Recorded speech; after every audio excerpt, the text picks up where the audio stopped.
ये इस वक्त हम जॉर्डन में अम्मान से तकरीबन जहाँ हम रुके हैं कैपिटल सिटी जॉर्डन का, वहाँ से तकरीबन 150 किलोमीटर की दूरी पर उस जगह आए हुए हैं वादी सफरावी में, जहाँ पर आका अलैहिस्सलातु वस्सलाम ने पेड़ के नीचे आराम किया था मुल्क शाम यानी सीरिया जाते वक्त।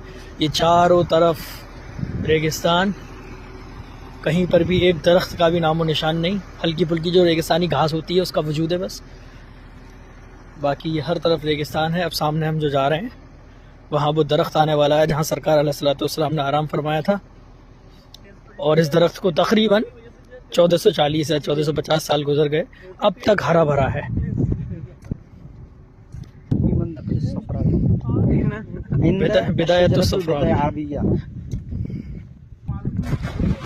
इलाके का नाम इसका सफरावी नहीं बल्कि सफावी है, सफावी।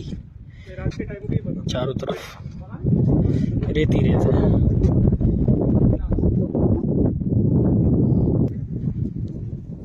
ये उस दरख्त के हम करीब पहुंचने वाले हैं जहाँ आका अलैहिस्सलाम ने आराम फरमाया था। ये बोर्ड लगा हुआ है जिस पे अरबी में लिखा हुआ है मौक़अ अश-शजरा अल-मुबारका अल्लती इस्तज़ल्ल बिज़िल्लिहा रसूलुल्लाह अलैहिस्सलातु वस्सलाम, the side of the tree of the prophet Muhammad सल्लल्लाहु अलैहि वसल्लम। अभी इसके अंदर हम जाएंगे और सामने शजरे मुबारका।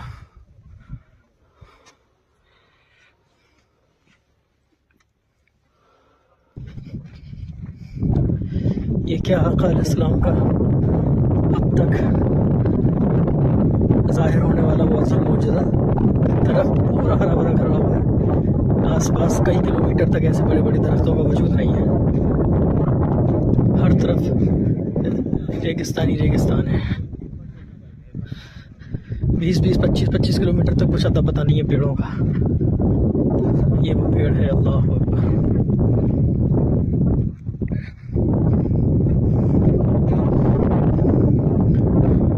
अल्लाहुम्मा सल्ली अला सय्यिदिना व मौलाना मुहम्मद व अला आलिहि व सहबिहि अजमईन।